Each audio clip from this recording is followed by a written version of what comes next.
Good morning, everyone, and welcome to today's Saki Coffee Table. Welcome to those who are just joining us as we speak and listening to us with a bit of pre-game organization. Apologies for that. But a big warm welcome to everyone. We're going to get kick-started in a couple of minutes. And of course, today's coffee table, in light of Women's Month here in South Africa, we're going to be speaking all things women entrepreneurship development. What are the kinds of challenges? How can we mitigate these things? And really, it's a great privilege, not only because it's Women's Month to be hosting this webinar, but also because the Chamber has seen a great increase over the last couple of years with entrepreneurs and small companies as well entering the network. And you now sort of consist of 50% of the network, which is a fantastic thing. It shows we have a very, very diverse network.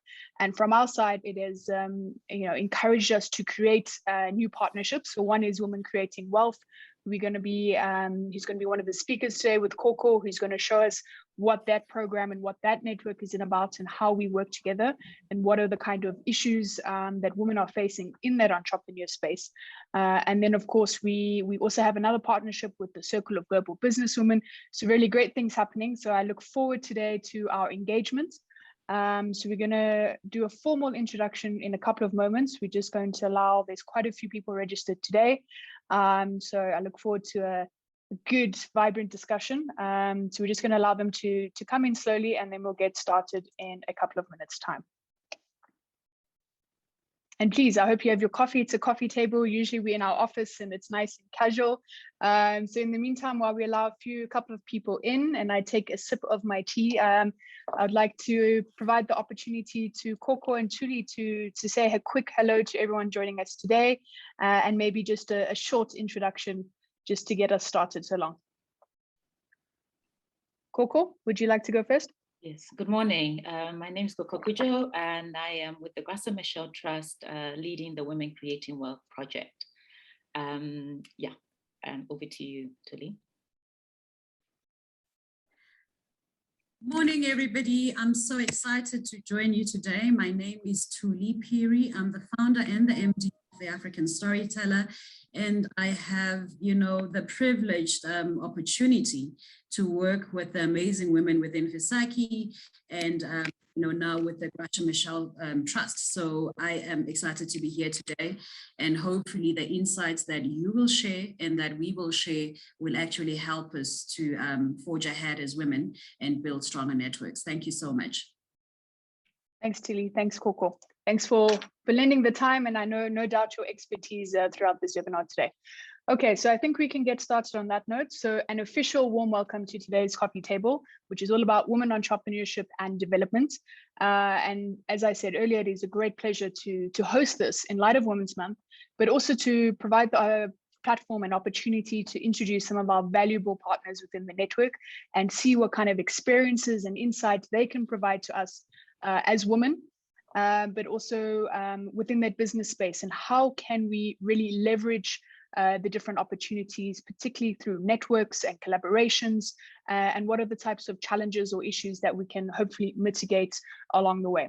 So joining us is Korkor Cudjoe, who has introduced herself, but she's the project lead for the Graça Machel Trust and specifically the Women Creating Wealth program.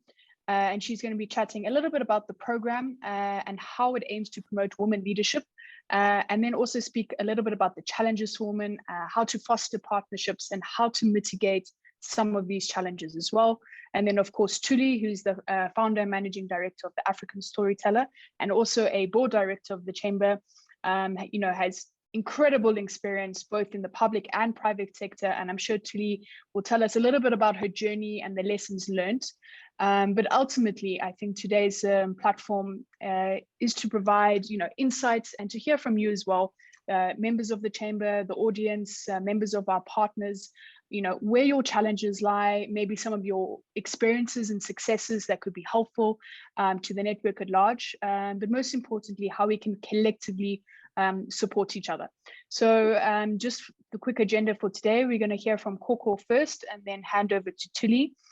In the meantime, though, if you have any questions that do pop up, feel free to utilize it in the Q&A box located at the bottom of your screen. and then we'll go to a little bit of a discussion session following that.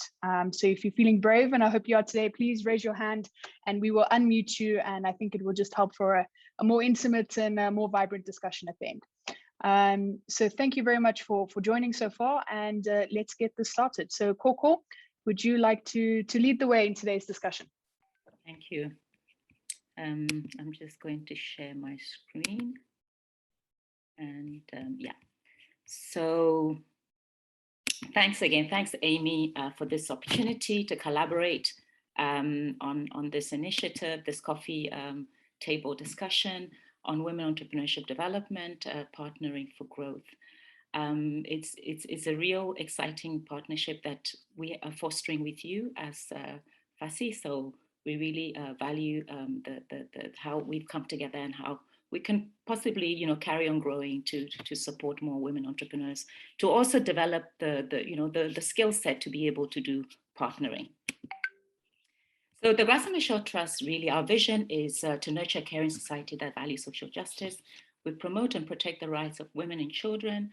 Our mission is to amplify women's movement, influence governance, and promote women's contribution, leadership in the economic, social, and political development of Africa. And we also advocate for the protection of children's rights. We are a Pan-African organization, and we work across the continent through networks.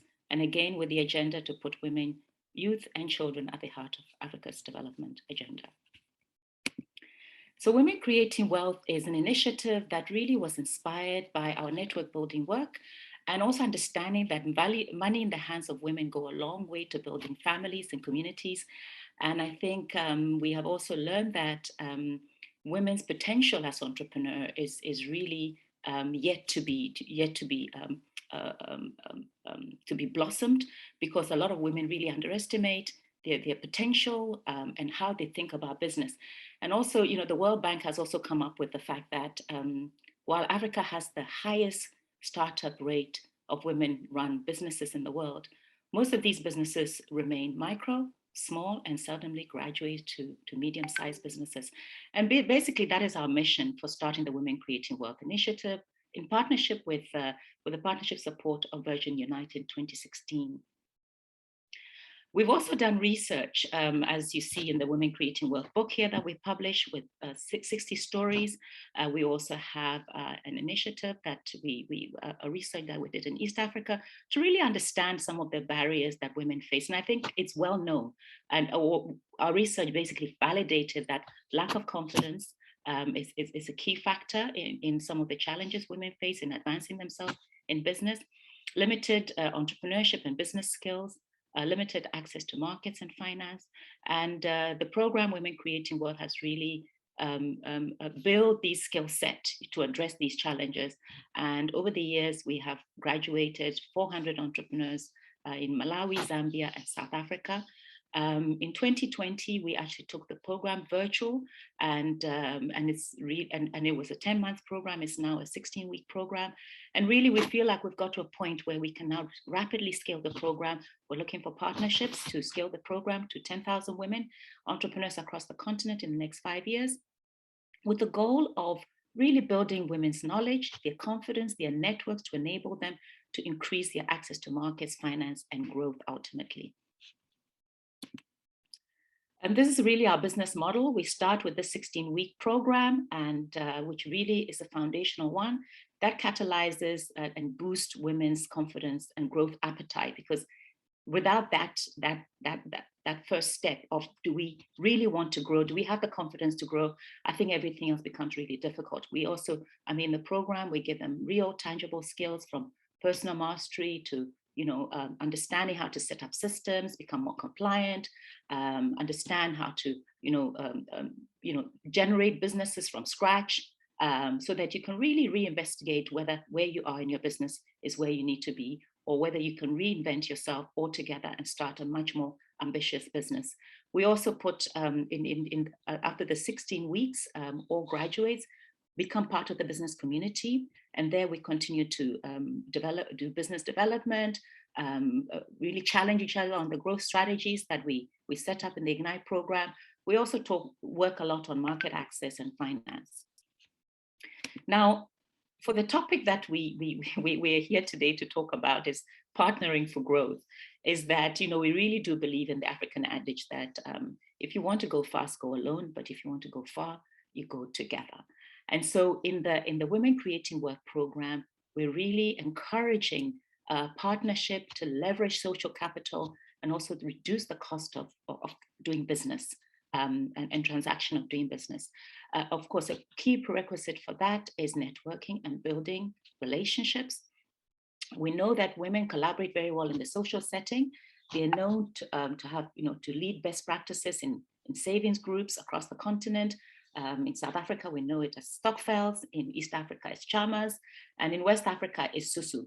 So, you know, across the continent, I think women come together to put money together, to really, a lot of it to support their family needs that we're talking about. Women really are keen, and it's survival instinct to really take care of the families and the communities that they're in. So the savings group is really a catalyst for us as we think about to say, how do we use this intrinsic nature of women to help them see how they can do better and use some of these skills in business. Because we found that in the business setting, this is not as prevalent as we would like it to be. And because we're focused on growth, we really want to promote partnering as a critical growth strategy for the aspiring entrepreneur. I think we know in many communities, whether it is in the Muslim community or the Jewish community, a lot of business is done based on trust. And we think that, and I think more and more, even in the conventional business kind of communities, this is becoming, that's why networking is promoted, etc.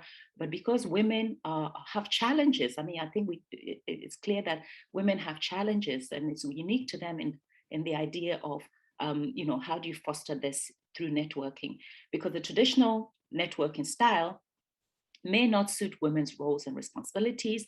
Women have limited times and sometimes limited growth appetite as well. And I think this is an important one that we also try and foster or inspire in the Women Creating Work program.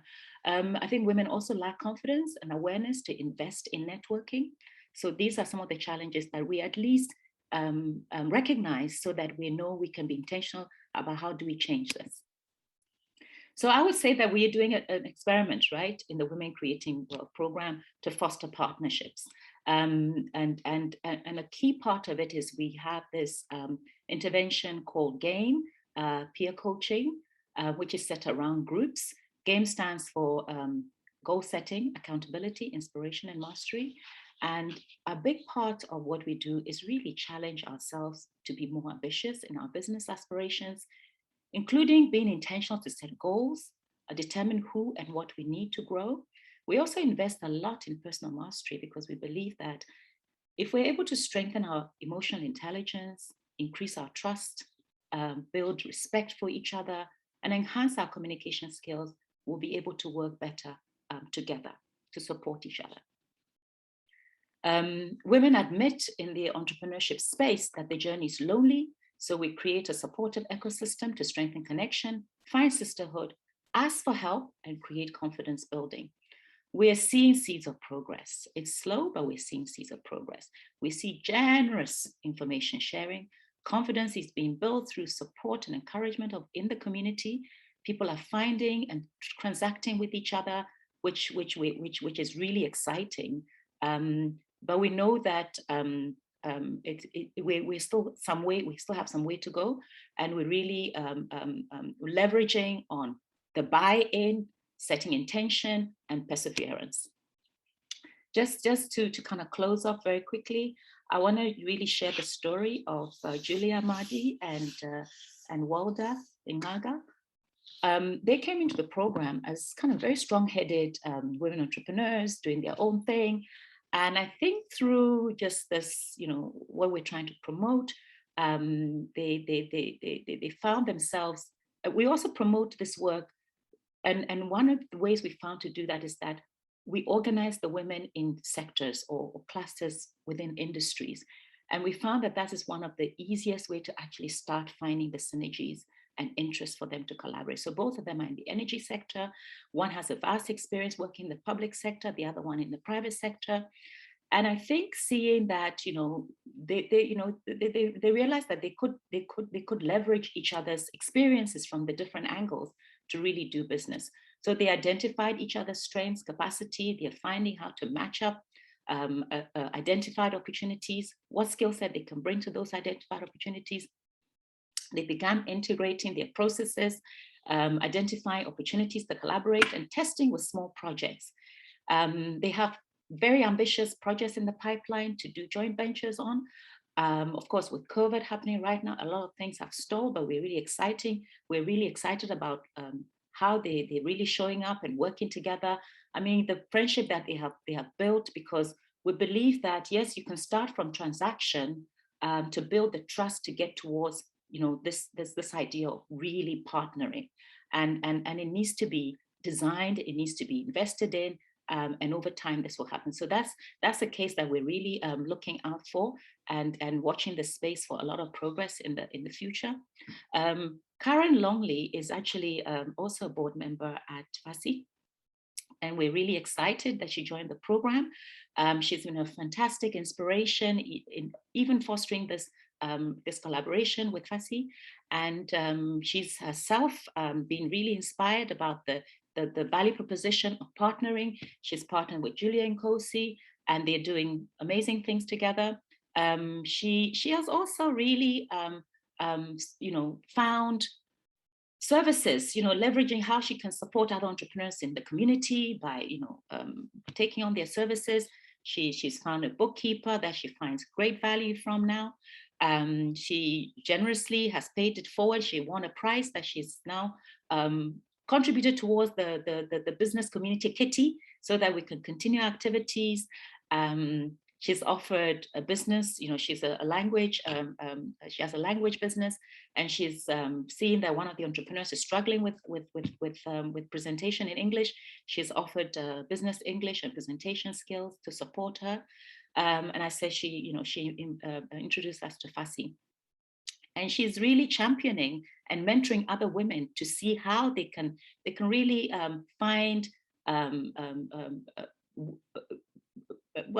find strengths and confidence to engage in this in the e-FSACCI kind of platform and business communities beyond the one that we're building at the Women Creating Work program, because we believe that yes, we're creating the confidence, but eventually we must grow our wings to fly and go into other communities to really leverage partnerships for growth. And with that, thank you very much. I'm going to pause here. Over to you, Tuli. Well, thanks, Korkor, very much. I just want to say one word before we hand over to Julie. And I think it's not often that we provide a platform to speak about these kind of programs, but I thought today it's incredibly important. So thank you, Korkor, and to provide that opportunity not only for information for the network as well, but to provide that starting point. And I hope we can have this discussion later on. So please do bring your questions. I've had the privilege of working with Korkor and Karen as well. We attended a webinar with the head of UN Women as well.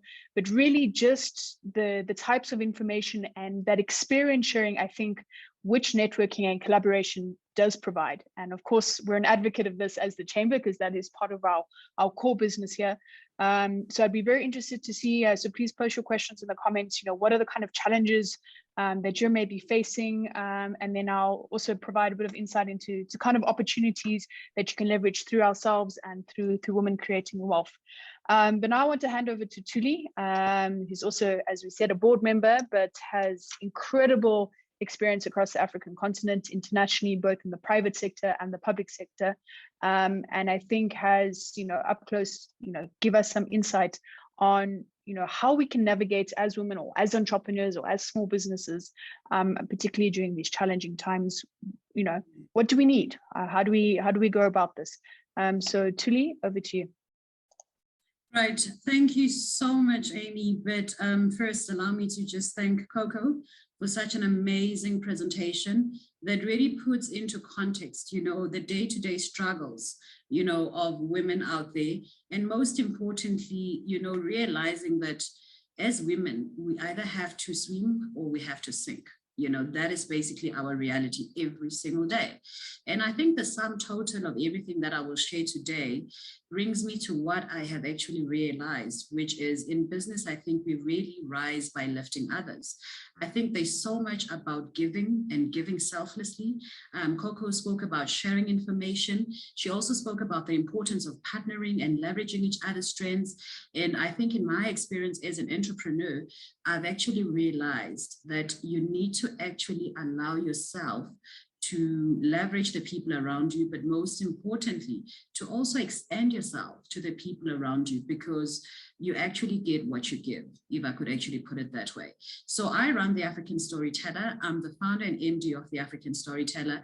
And in essence, really, I've got over 25 years experience working across the African continent and working and building different brands.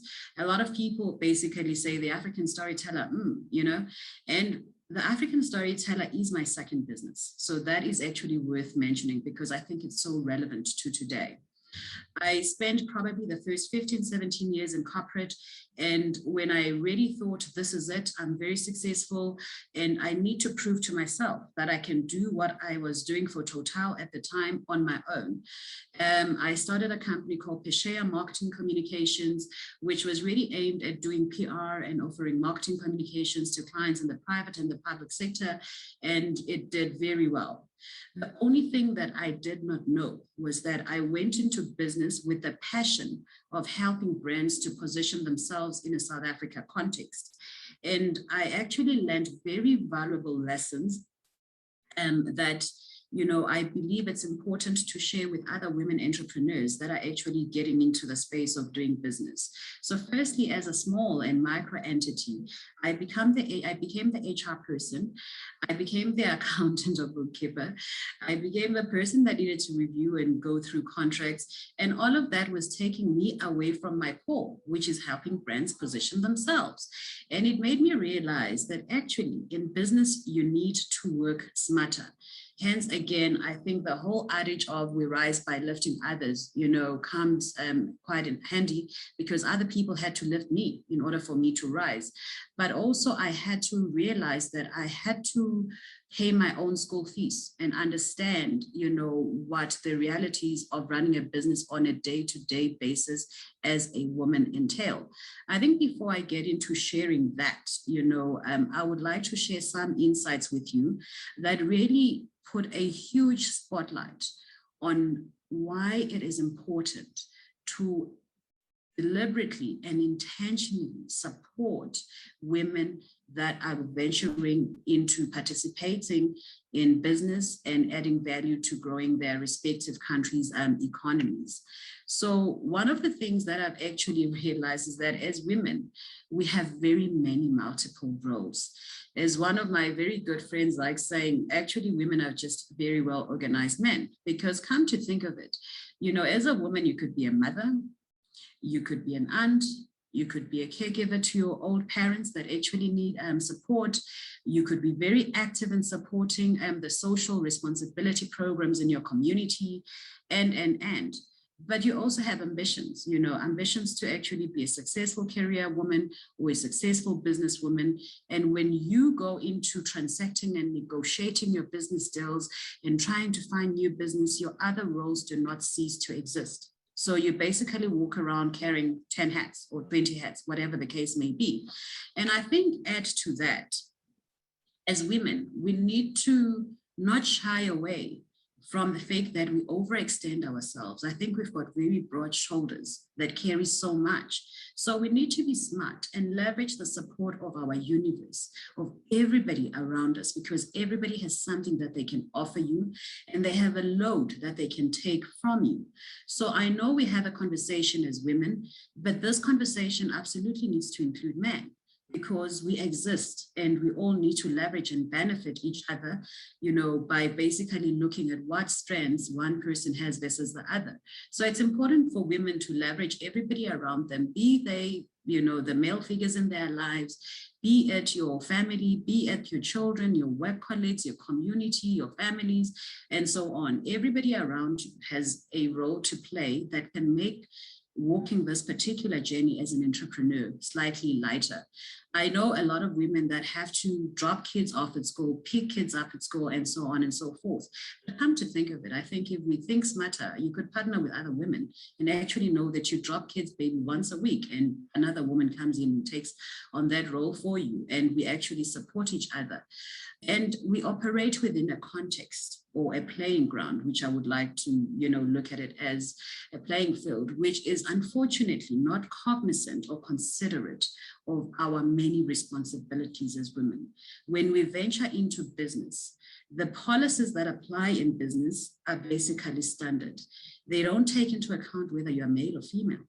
Government sets policies.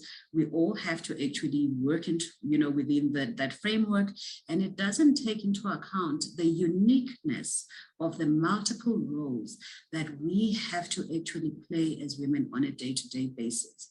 Unfortunately, it is what it is. That is the playing field. We have to play by those rules. We just have to work smarter and make sure that we hold each other's hands and actually play to win. And every day, because of that, we have to then make choices which almost say to us, you have to prioritize one role over another. But all the roles are important. Why can't we have it all?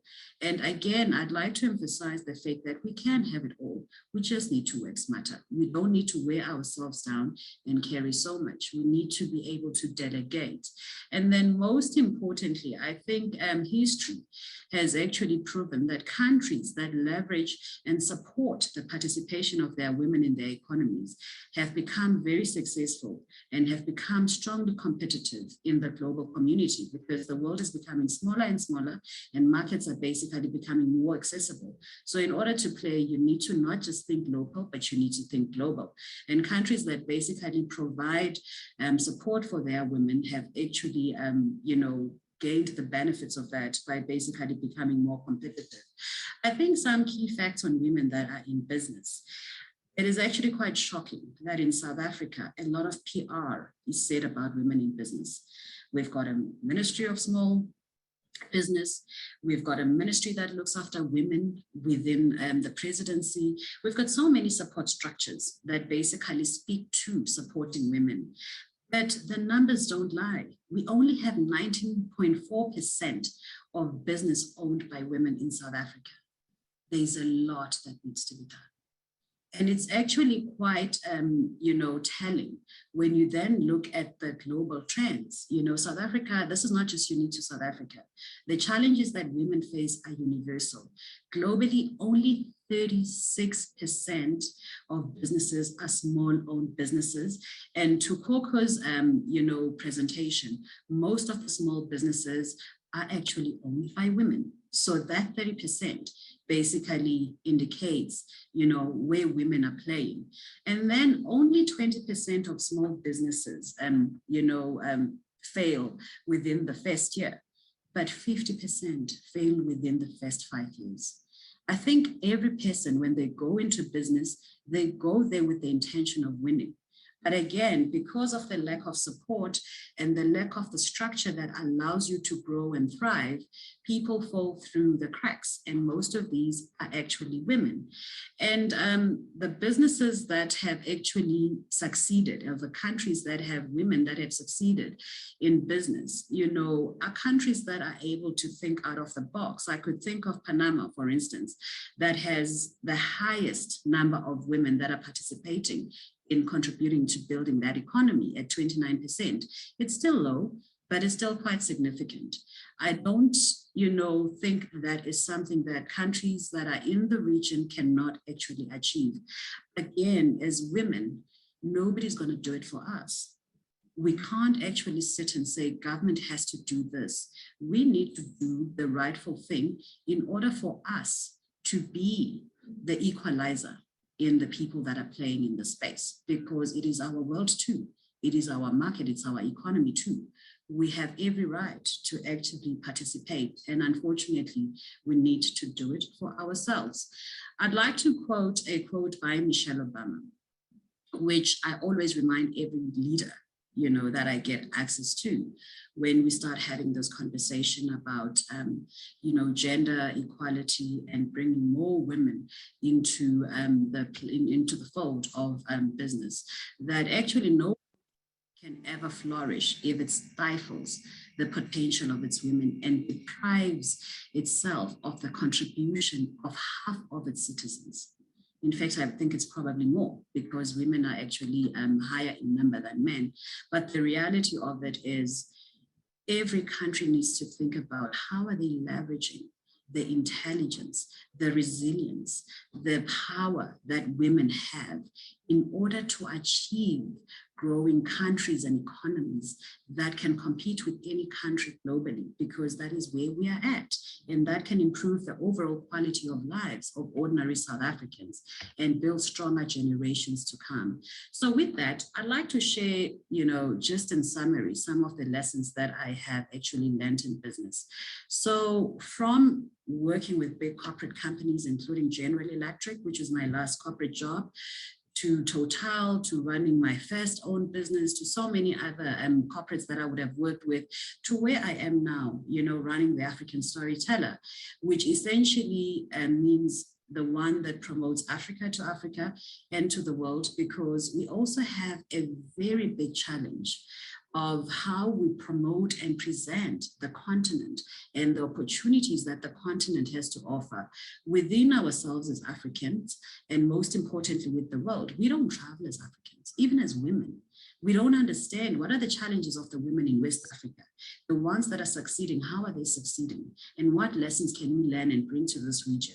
What are the challenges in East Africa? The women that are contributing to exporting flowers in Kenya and making Kenya's entire GDP contribution from flowers being the highest GDP contributor in the country, and a sector that is run by women. What are the lessons there? What can we replicate and learn? So the African Storyteller essentially is just a company that tries to promote Africa to the world and, to Africa through the work, sharing the narratives of how corporates, Africa is basically contributing towards growing economies and changing lives.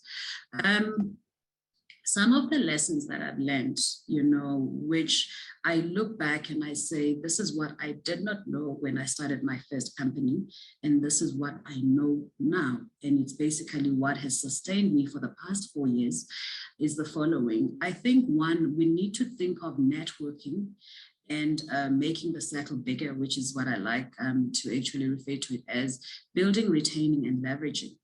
Relationships, like any relationships, require your investment in time, your investment in sharing your knowledge selflessly or information, and they also require you to leverage them, because if they can't deliver return on what you've put in, they are of no value to you.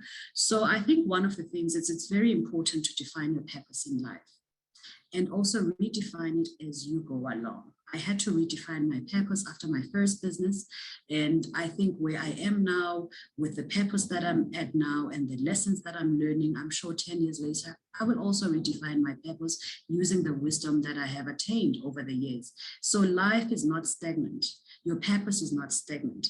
What you know helps you to continuously refine yourself and actually be a better version of who you were 5 years, 10 years before. And people then basically get even more value because what you've learned benefits the community around you. I think I've also learned that it's important not to try and do it all. So I'm not a lawyer. I will not try to figure out contracts, but I will get expertise from other women that are lawyers because they do it quicker than me. They do it with their eyes closed. I think it's important that as women, we realize that to compete in business, you focus on your strength and you leverage everybody around you. You build alliances and strengthen your support network and make sure that when you go to negotiate, you actually have the best negotiating arguments or points at the table because your network works for you and they prepare you for such. And you go there and you actually get the best deal. I think it's also important to learn from others. I think this is one point where Korkor spoke about confidence. There is something that is very important that we miss. We miss the ability to allow ourselves to be vulnerable. Yet, unfortunately, we have to continuously fill our cup. You can't share value to other people if your own cup is actually half full or half empty, It's very important to actually learn from other people, because knowledge is power. Once you have learned, you then need to reflect to say, what is it that I've been doing that I now need to let go of? Now that I know better, I need to do better. So it's important to also understand that learning comes with the continuous process of also unlearning that which no longer adds value to your life. I think it's also important to be intentional. It's important to be intentional in you being a value-adding member of your community, whatever that community is, because if you want to get, you've got to give. So in order for the world or the community or the people around you to want to support you, you should also be supporting other people. So a community could be your personal friends. It could be the people in business that you work with. It could be the like-minded associations of people that are in your sector, or even just broadly in business. You need to be actively participating in something that shares the similar values as you, because otherwise you will not actually be exposed to how you could even, efficiently improve on your own, offering. I think the other thing, Korkor touched on how lonely it is in business. It is so lonely. It is lonely for a number of reasons. One, you have to put your head down and work.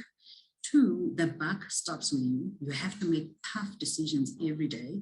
And you don't even know sometimes whether that's the best decision you could actually make. And then thirdly, business is competitive by its nature.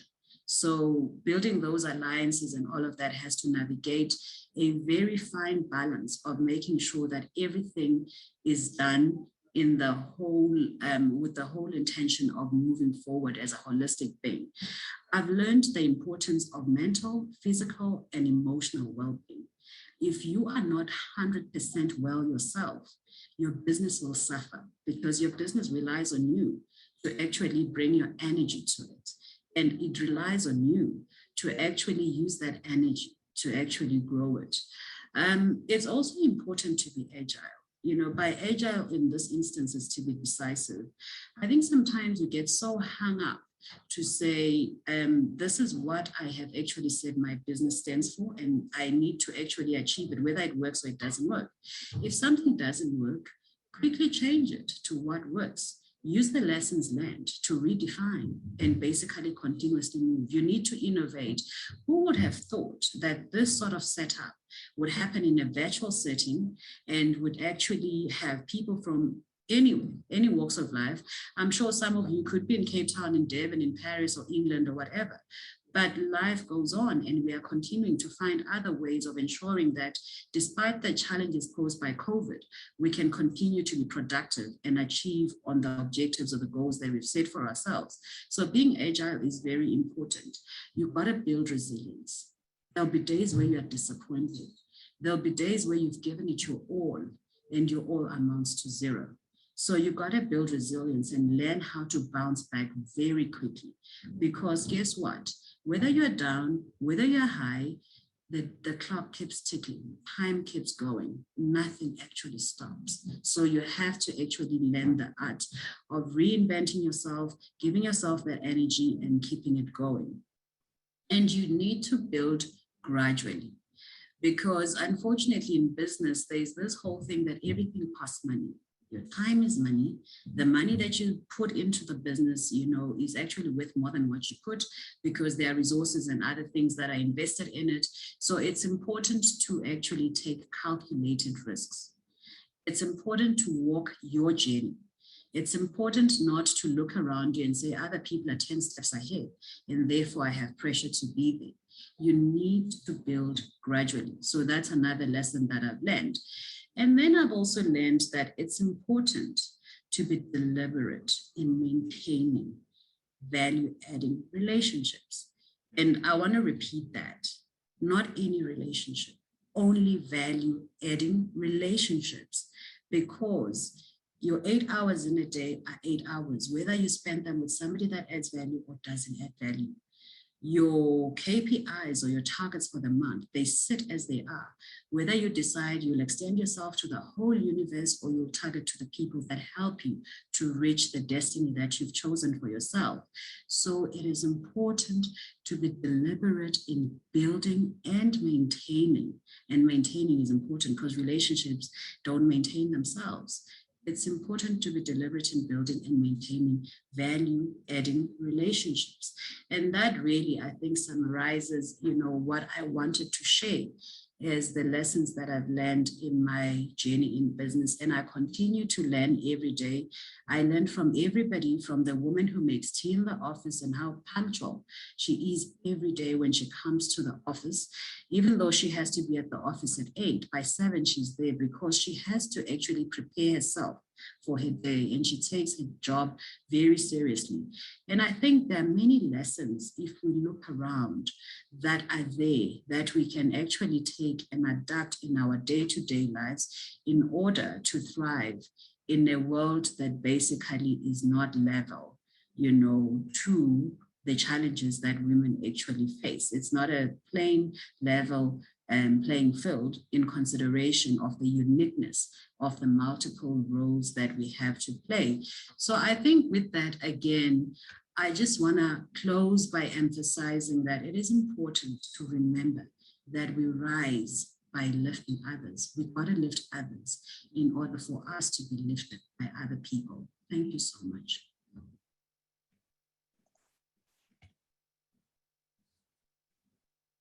Thank you very much, Thuli. Can everyone see me? Oh, yeah. Thuli, if you can maybe just stop sharing your screen. Perfect. Thanks so much, Thuli. So I was listening with every bated breath there. So you've caught me a little bit off guard. Thank you so much. I know from working with you personally and what an inspiration and assistance you have been to me just on a personal level as well, but also to your community and what you provide to the chamber at large as well. But thank you so much for sharing your lessons, and I'm sure there's many of them that people will take to heart and think about. But now I'd also like to just open the field as well and allow others to join the discussion. I see there's a couple of, got some questions on social media that have come through. We've got a couple of questions in the chat box and a couple of hands. And I'd like to open the floor and provide this opportunity, for anyone there to pick your brain further, to ask Thuli or Korkor any sort of questions. I know Korkor has, vast experience as well, working with so many women and seeing what their challenges, how they overcame them. So I think this is the perfect opportunity. But also if there's anyone in the audience who has their own lessons, that they've learned through business that could be valuable to others here today, or also some of I see there's, a couple of challenges coming through, such as how to raise funds for an NPC, maybe tips on how to work smart, which I think you emphasized to be quite a bit. So I think we can provide that opportunity now for the floor. So please, if you'd like to contribute, just raise your hand and we'll unmute you. And then we'll get to the Q&A session as well. So I think the first person, I believe actually it's Cindy, who is a partner from, or the head of the Circle for Global Businesswomen, another one of our partners within the women's space and entrepreneur space. Cindy, I see you had your hand raised. If you'd like to jump on and provide your input.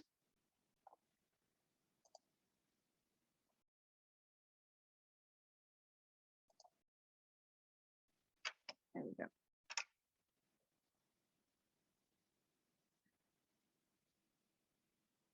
Hi, Cindy.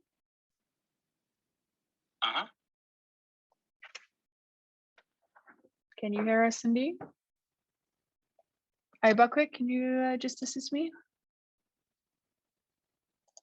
Okay, well, while we get Cindy to come back and say hello, I'd like to go through a couple of the questions. So the first one we have is around that question of how do we raise funds? So I don't know if there's any insight that you can go around. So I think in this context, the person who posed that question, if you would like to hop on, and you can also ask your question live, that's no problem as well. But do you have any tips or advice on how, or anyone from the audience as well, how can we, overcome this challenge of raising funds? And I think it's, something we're also an MPC. This is an open conversation here today. How do we overcome these kind of challenges, or what are their strategies, or how can we go about? And I think particularly for entrepreneurs, how do we raise funds? That's, I think, the first starting block, and maybe also the stumbling block for a lot of new businesses and new entrepreneurs. Korkor or Thuli. Yeah. I'd like to have a go because ultimately the program we run is to strengthen women's capacity to attract investment, right, or raise funds. So what we are finding is recently one of our entrepreneurs who was able to raise 4 million from a venture capitalist. One of the things she shared with us is that, having confidence matters. Being able to prepare your pitch, being able to also be open to learning from what funding partnership also requirements is really key. She believes the program, I think we often say Women Creating Worlds has come to understand that a lot of women have the same issue of accessing funding. The statistics, though, could be that there's a call for funding, 500 people applies, 30 people are seriously considered because they tick the boxes to be even considered. Out of the 30, maybe only 8 get funding. So I think I just want to express the fact that accessing funding continues to be a challenge for entrepreneurs, and whether women or not. Women have, as we're saying, the businesses that we run tends to be less formal. We often, what we're finding that we need to do is strengthen and encourage more women to be more compliant. They need to also understand their monies and their finances.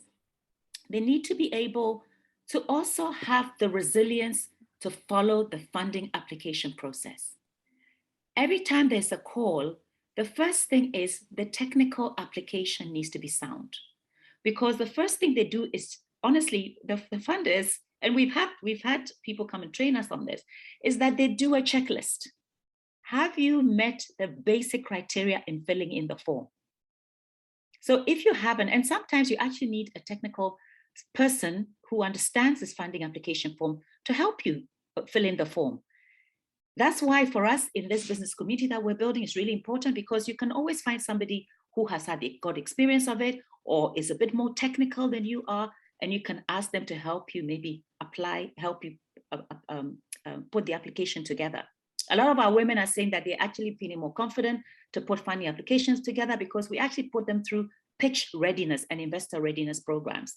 So if you are looking for funding and you're not winning, do yourself a bit of a favor and find a program that offers pitch readiness, investor readiness, and really understand that the compliance issue, the filling in the requirements of an application, a funding application, is really critical. Another thing is, I think sometimes we miss the opportunity to build track record with our banks, right? And that's what we're also finding. I was in business for 15 years, and I really honestly never had any problem with raising small money to keep me going. I didn't have a big ambition to grow big money, to look for big money. But every time I needed money, because I had a track record with my bank, I always was able to access money. When you get to raising big monies, it requires different skill set. Okay, this is why I'm talking about, firstly, there's a funding application form. It needs technical support to be able to get it right. You need to make sure you have your house in order because they're going to come to do the due diligence. You also need to be able to pitch with confidence and meeting the criteria of what the funder is looking for. You also need to be able to follow the negotiation process and be very open to negotiating, giving something to get something. Because that's what sometimes venture capital and that kind of thing is. A lot of women are looking for grants and angel investments. I think sometimes that's the safe way. But I think as we get to look for bigger monies to grow, we also need to investigate the options of venture capital and trading some of your business to get more money into your business. And I'm going to pause there. Thank you. Thanks, Korkor. I don't know if there's any comments from the audience, or Thuli, if you have anything to add to that. So I think one thing that I'd like to add is You know, I hear a lot of small businesses wanting money or funding.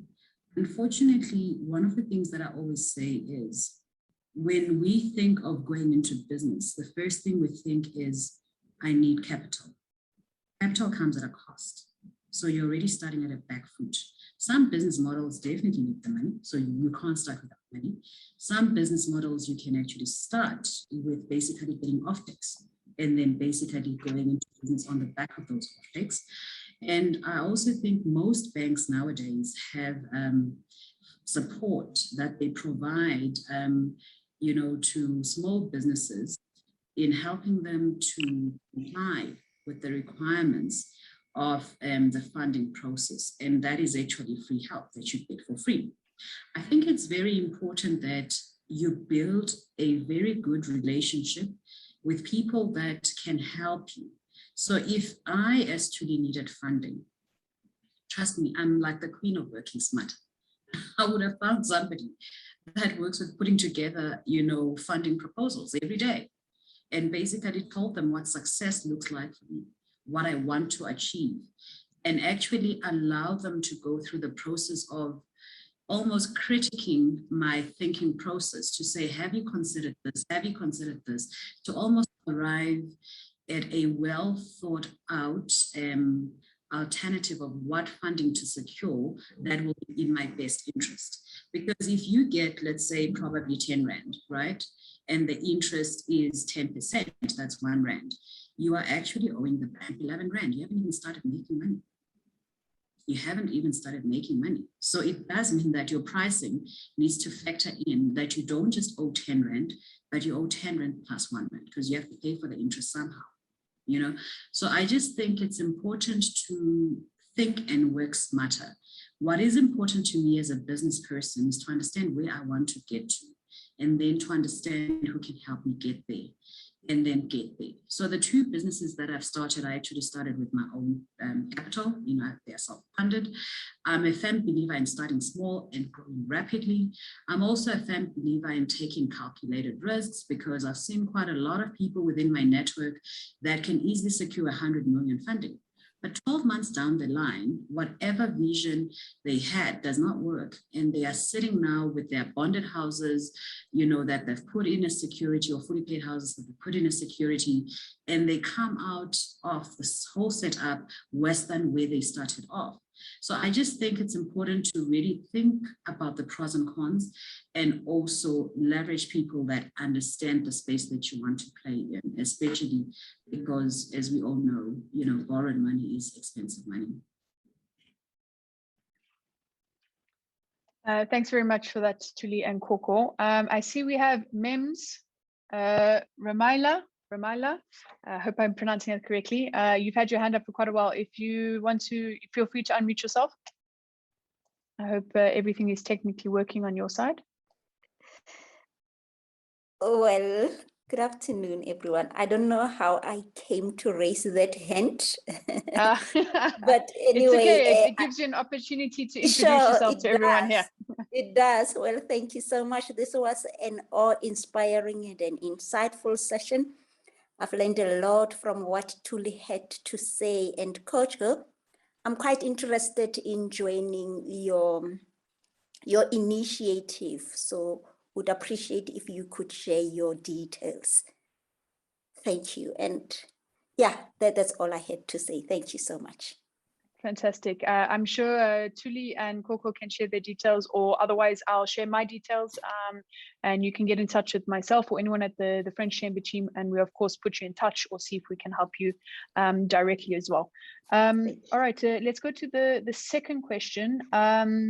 So I think, Thuli, you mentioned this quite a bit in your talk. So I think the question relates quite specifically to that. And it reads that, how do you make sure that you are leveraging instead of taking advantage, or making sure that people leverage your support, but don't take advantage of your knowledge and expertise? From your experience, do you have anything to add on that, Thuli? Absolutely. I think for me, I always go into every relationship with a very clear understanding of what I want that relationship to deliver for me, but most importantly, what I'm willing to give in exchange. because that immediately allows for you to ensure that your expectations are aligned and your intentions need to be honest and clear from where to go, from, you know, when you start. And what you want, the other person needs to know this is what you're expecting to gain and this is what you're willing to give. And thereafter, I think it's important, like any relationship, to set boundaries. You know, boundaries are just generally important in life. You know, again, they become very important for women just because we've got these many multiple roles. You know, so if somebody needs to get my insights or advice from me on a Saturday, I basically make the person understand that I've got a 1-year-old nephew and he's got my time on Saturday. We chase each other around the yard, because that is also important. It's really important to live life. And it's also important to give, you know, to give life to people. I always say to people, I can't really add value to you if I'm not giving you my undivided attention. And I continuously go through a process of spring cleaning the relationships in my life. So I really ask myself, is this relationship adding the value that because it should be about you first, that I wanted to derive? And then I always have, you know, check-in sessions with my value-adding stakeholders. I like to call them my stakeholders, to say, am I adding value to you? Where else can I add value?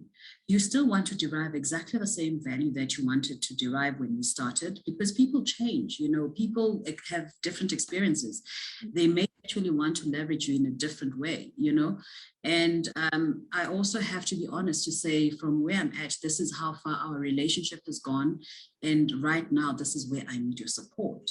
Because without being clear and intentional and being honest and communicating, you will just waste your time. And nobody has, you know, the luxury of time, unfortunately. So I think that's how I actually work on it. Perfect. And Korkor, from your side, do you have anything to add on that?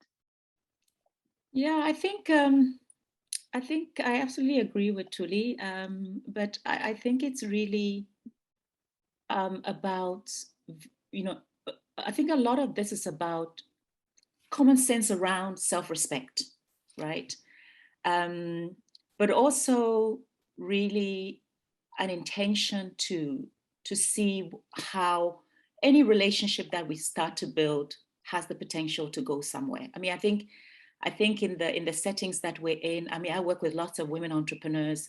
You know, I get calls at different times. Sometimes I feel like I'm a call center, but you know, I think I love what I do, so I would give generously, but I also at some point expect that, you know, the entrepreneurs that I work with also see that, you know, this is the time. Maybe it's not a good time to call. This is not a, you know, so we kind of slowly start to find what works for each one of us. And I think, you know, I think for me, working with women entrepreneurs, I know that, you know, women are very sensitive emotionally. So when we tackle these issues of difficult conversation, we try and do it gently. And over the years, I find that, you know, we found a sweet spot for everybody to work with. Even in the community, we also, you know, really ask ourselves, where do we draw the lines of where, you know, how we participate and we engage with each other. So I think it's finding being honest and saying when things are going askew, and how to find each other back on the same track. Because I think once you have a common vision together and you have intention to work together, communication becomes the art of how do we find each other all the time to continue to make sure that we meet each other halfway. Yeah, I think so. And I think Korkor as well, I think this question leads on to, I think, yeah, I know you do a lot in personal mastery, but it also can be quite difficult to sort of edit and make sure you're re-evaluating and doing a spring cleaning sort of Thuli of, you know, when you decide something is not adding value and you need to let it go versus creating new ones or sustaining relationships. And I think, I don't know if you want to add to that, Korkor, but I think that having that self-mastery, and it's almost that self-confidence as well. And I think that's quite a challenge, you know, working with a lot of women within our network, that they battle with, you know, saying no, and then they take on, you know, this big load, and, you know, it sort of steers them off in the wrong direction as well.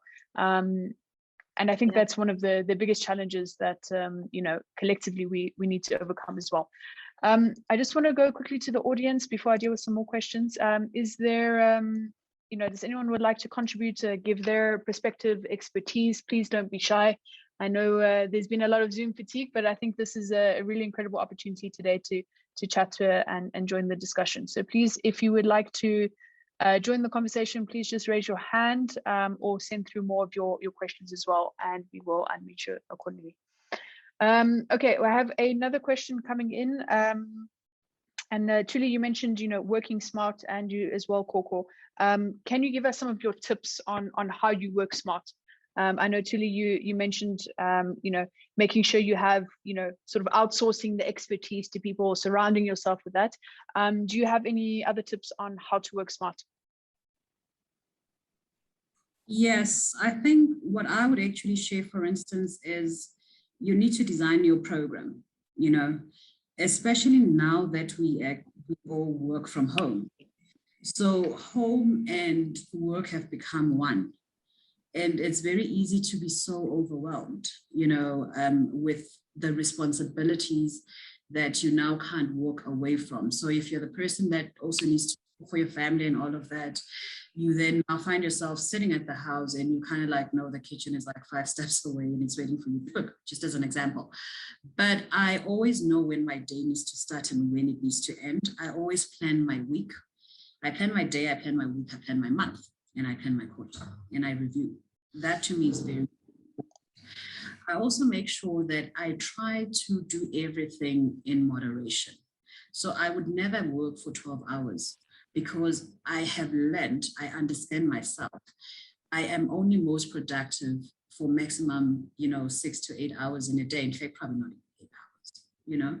So I know that I'm actually at my most productive in the morning from, let's say, 8, you know, to about 2. And then I leave my afternoon for the things that are easy. So if I need to catch up with an old mentor, an old friend, it will always be in the afternoon because my brain has to work in the morning. So in the morning, I'm really doing the things that put food on the table. In the afternoon, I'm doing the things that sustain the relationships. A lot of people don't know that, you know, that it's actually intentional to say, oh no, let's have a coffee catch up in the afternoon. Let's do Zoom in the afternoon. I will sit for you for 1 hour on the phone in the afternoon. I will never do it in the morning. And then I also have the evening for my family. So I love cooking for my family. I just love being with my family. And in the evening, if you call me in the evening, I probably don't even know where my phone is, you know? And I always kind of like figure, not unless somebody's dying, chances are things can go on without me. In the evening, I literally want to sit with my family and find out, how was your day? You know, we do Zoom calls. I play with my little nephew, like I've said. I read all sorts of junk on the internet because that keeps me normal. It keeps me grounded, you know. I have this one woman who, and I think it's important to share the story because sometimes we always tend to think you need to be with powerful people that have big positions, that have succeeded. No, one of the people that I really enjoy spending time with is the helper that worked for us for 35 years. So she raised all 5 of us at home.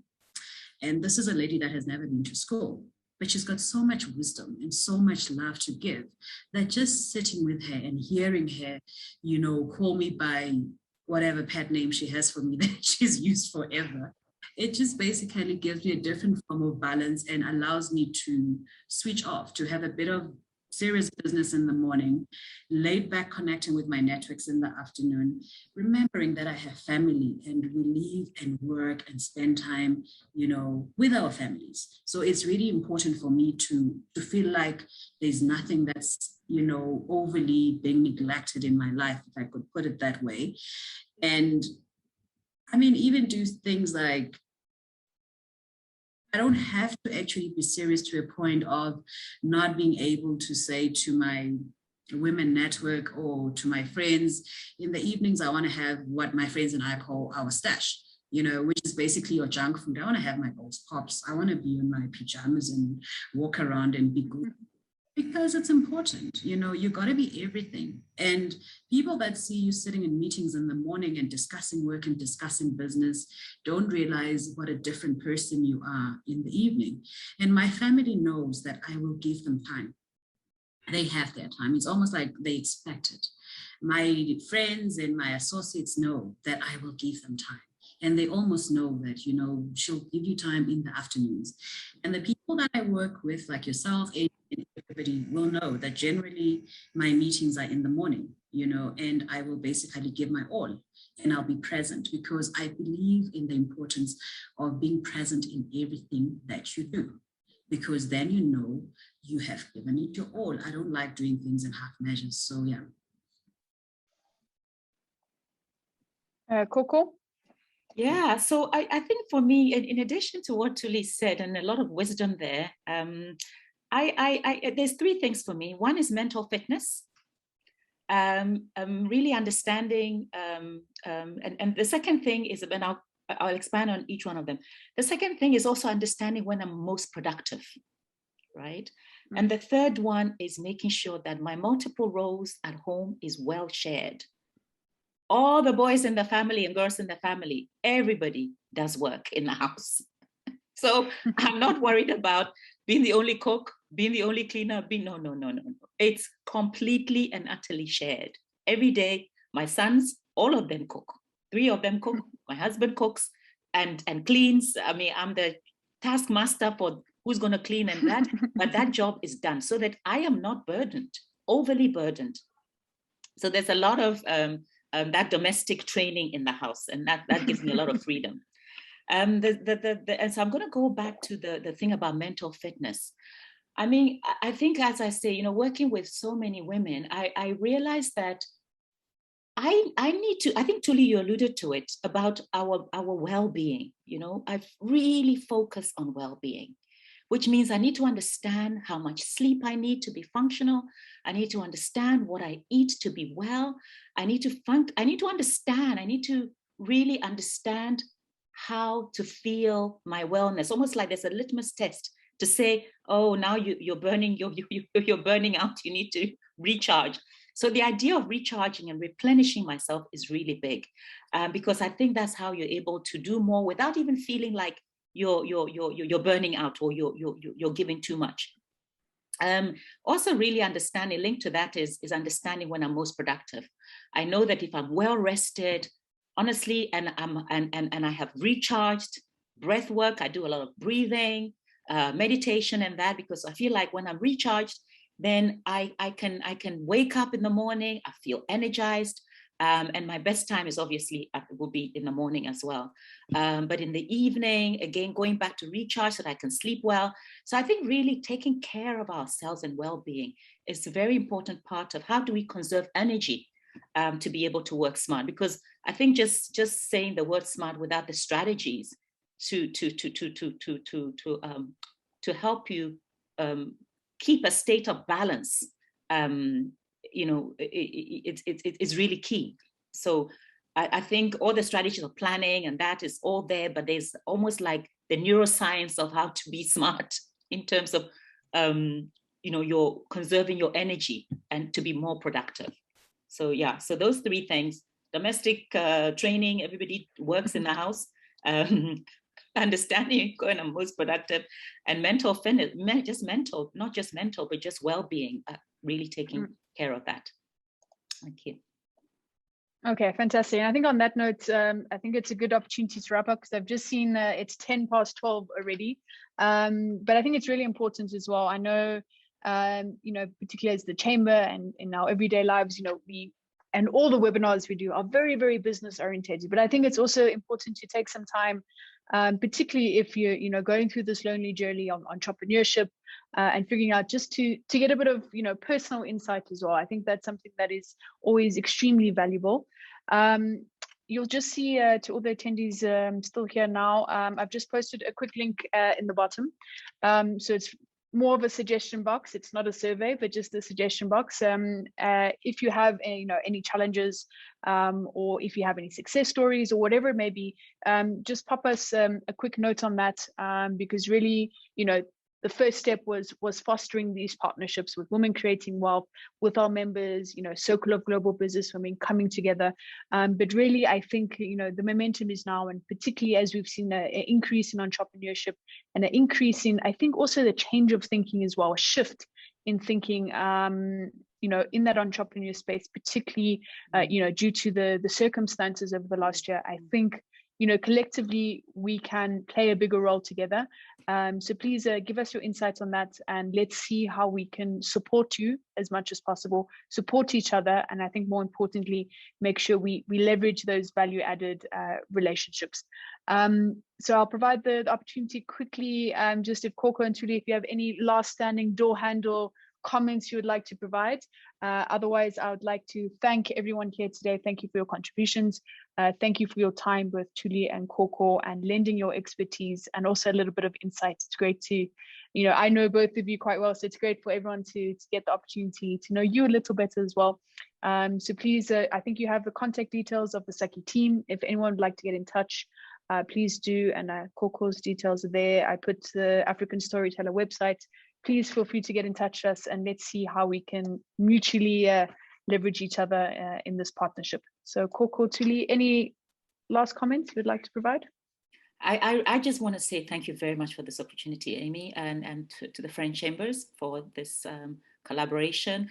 We hope that we can continue to build and encourage more women to understand how they can leverage these kind of opportunities to network and find new businesses for themselves to grow, because growth is what we're about. And I think we need to join hands and partnership to be able to help women entrepreneurs grow. Thank you.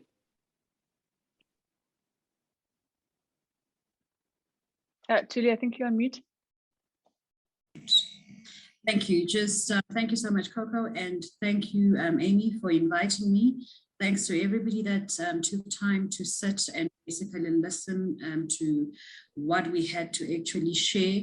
And I think on a parting note, I would like to encourage everybody, that as women, we need to normalize having these conversations. I think we often die on our own, by feeling everything inside of us and not basically letting it out there and sharing. I think conversations are just another way of ensuring that we support our well-being, because in talking, people will share how they would have, dealt with the same challenges, but also most importantly, they will learn quite a lot from you. So I think I would say on a parting note, let us enable more engagements and let us enable more conversations and just sharing of information and best practices as women, and let us hold each other, each other's hands, and basically give each other a hand up, in everything that we do. So thank you so much. I wish you a very good day, and please keep well. Thank you. Perfect.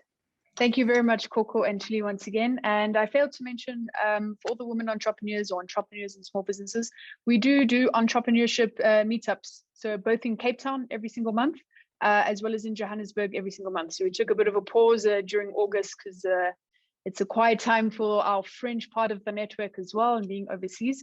So from September, if you just check out our LinkedIn or our events page on the website, everyone, it's open to anyone who would like to join. So we can carry on this conversation there at that opportunity as well.